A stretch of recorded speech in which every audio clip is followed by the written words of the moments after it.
Buenas tardes.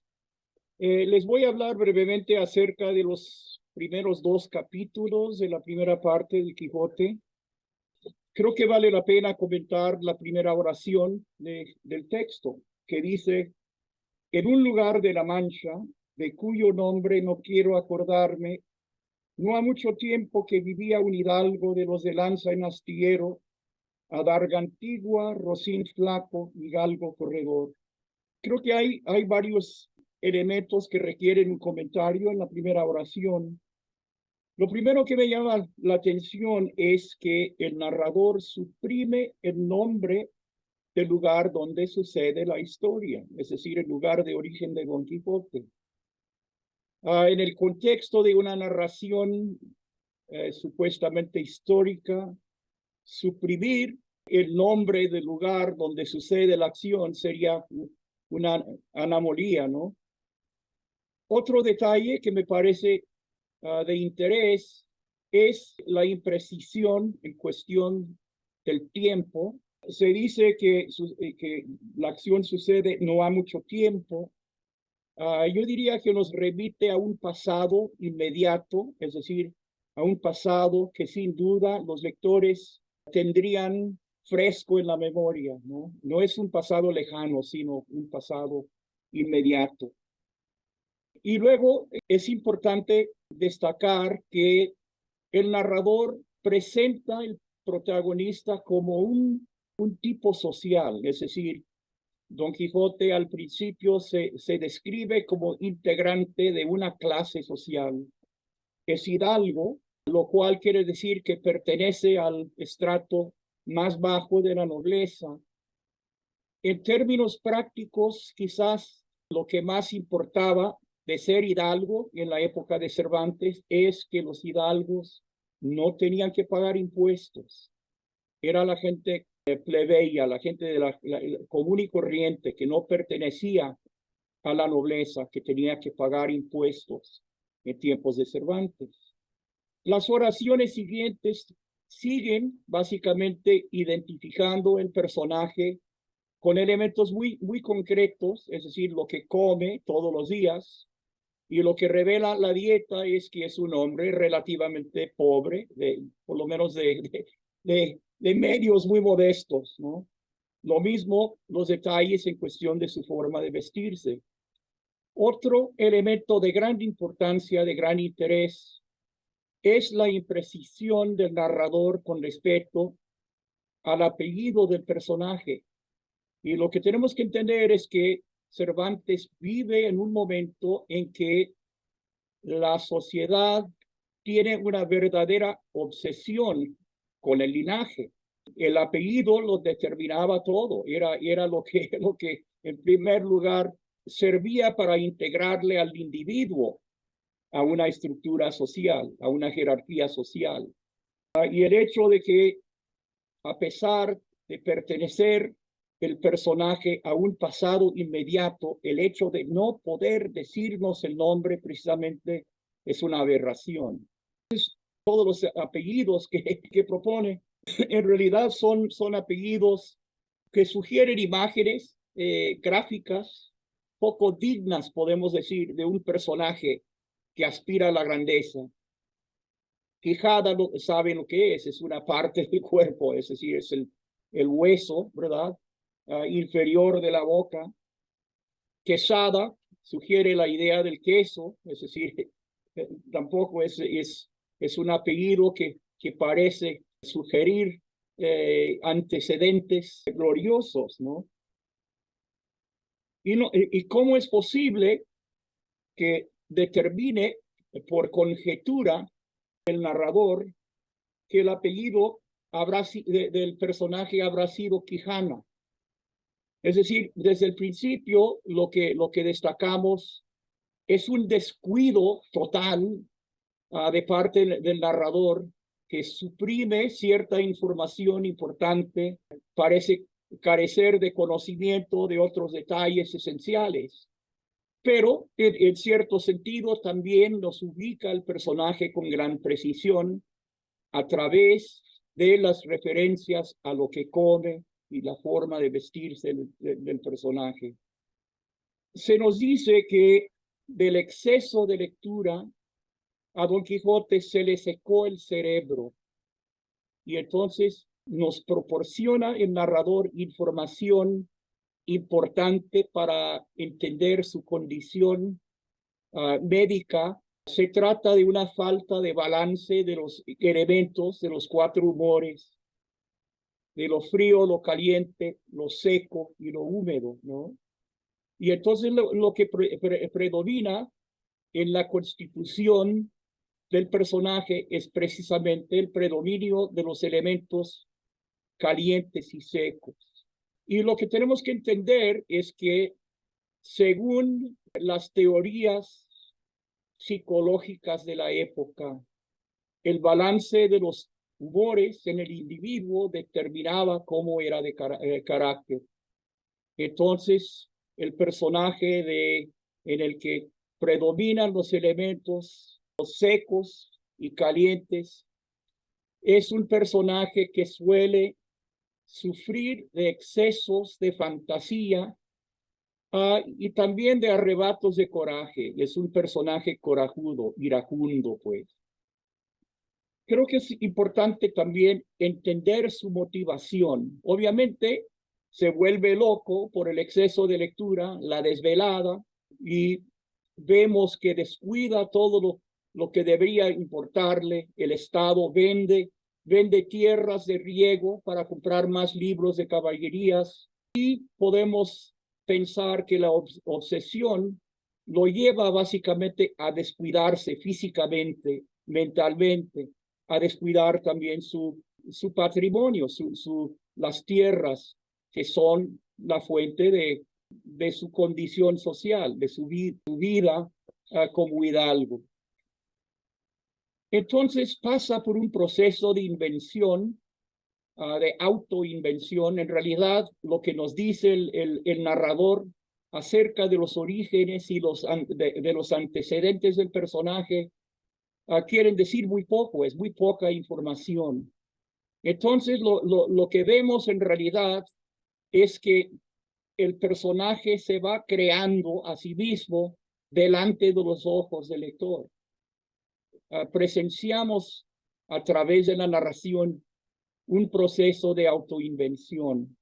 Entonces, lo más importante, lo primero viene siendo escoger los nombres. Dedica mucho tiempo a nombrarse, a nombrar a la mujer que ama, inclusive a nombrar a su caballo. Y los nombres, todos los nombres, Don Quijote de la Mancha, Rocinante, Dulcinea del Toboso, encierran pues una perspectiva irónica porque a pesar del sonido rimbombante de los nombres, morfológicamente sugieren elementos muy pobres que pertenecen al mundo vulgar. En primer lugar, podemos observar Quijote, agregar el sufijo ote, es un sufijo aumentativo, pero a la vez despectivo, ¿no? Ote. Quijote en realidad tiene significado. Viene siendo como una placa, una parte de la armadura que cubría el muslo. Y luego ponerse el don. Don Quijote era hidalgo, pero como hidalgo no tenía el derecho de utilizar el título don. El don se utilizaba entre la gente de rangos superiores al rango de la nobleza al que pertenecía Don Quijote. Entonces es una especie de apropiación de algo que no le pertenece por derecho. Y luego él agrega el nombre del lugar de donde proviene, de La Mancha, por analogía al nombre de Amadís de Gaula. Amadís se pega el nombre de su tierra. Entonces observamos desde el principio el afán de la imitación de Don Quijote. Imita siempre los modelos que recuerda de la lectura de los libros de caballería.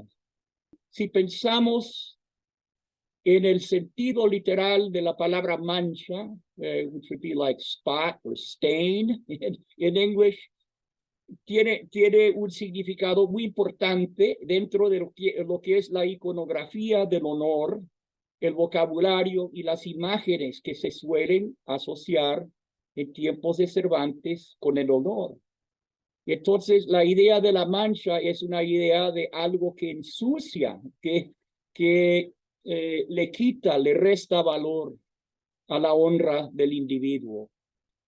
Por una parte, el nombre le suena a Don Quijote, pero en realidad revela de una forma sutil la contradicción entre lo que es y lo que desea ser. Es importante también entender el porqué de querer hacerse caballero andante. ¿Por qué precisamente en este momento desea resucitar la andante caballería, un fenómeno que en realidad pertenecía a un pasado ya relativamente lejano, y no un pasado verdadero, sino un pasado literario, un pasado ficticio? Y hallamos ciertas indicaciones. El texto nos dice, le pareció convenible y necesario, así para el aumento de su honra, como para el servicio de su república, hacerse caballero andante.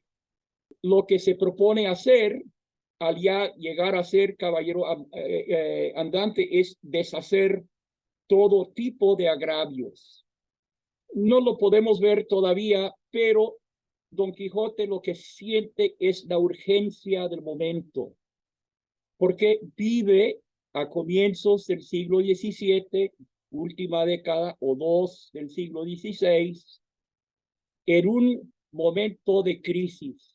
Había estallado una crisis de repercusiones para todas las clases sociales y todos los aspectos de la vida a fines del siglo XVI y comienzos del XVII. Entonces, en realidad, lo que quiere hacer Don Quijote, al sentir tan pésima la situación de su tierra, de su país, en el momento en que vive, siente la necesidad de remediar las cosas, de buscar soluciones a los problemas. Otros detalles de interés, creo, del primer capítulo, es que las armas que se propone utilizar al hacerse caballero andante son armas viejas, colgadas en su casa, que habían pertenecido a sus bisabuelos. Y lo que tenemos que entender es que La Mancha en realidad pertenecía a una zona fronteriza en la cual a fines del siglo XV se había vivido el conflicto fronterizo entre cristianos y moros. Entonces, las armas que se hallan presentes desde el principio, que anticipan el deseo de Don Quijote de hacerse caballero andante, son armas que se utilizaban sobre todo los integrantes de la caballería ligera, que podían salir, recorrer mucho terreno, pegarle al enemigo un golpe de sorpresa y luego volver a su lugar de residencia. No eran las armas pesadas, la armadura pesada de fierro que cubría todo el cuerpo, que solían utilizar, según los libros de caballerías, pues, las armas que solían usar los caballeros andantes. Entonces, Don Quijote tiene que improvisar las armas para suplir lo que no tiene. Por ejemplo, el yelmo que encuentra, que es un morrión, no tiene encaje, que viene siendo la parte que encubre la parte superior o inferior de la cara. Y entonces improvisa una estructura parece que es de alambre y de cartón, y entonces el yelmo lo pone a prueba y destruye el trabajo de varios días con un golpe de espada. Reconstruye el encaje o la celada, la parte que le cubre la cara, pero no la pone a prueba por segunda vez. Se da por satisfecho de que le pueda servir el casco, el yelmo que acaba de remediar. Entonces, eso nos hace pensar, ¿qué tan loco será Don Quijote? ¿Qué es lo que percibe de la realidad inmediata? ¿Qué es lo que percibe de su circunstancia? ¿Es todo un acto de voluntad? Es decir, el acto de crearse o recrearse o de inventarse como caballero andante.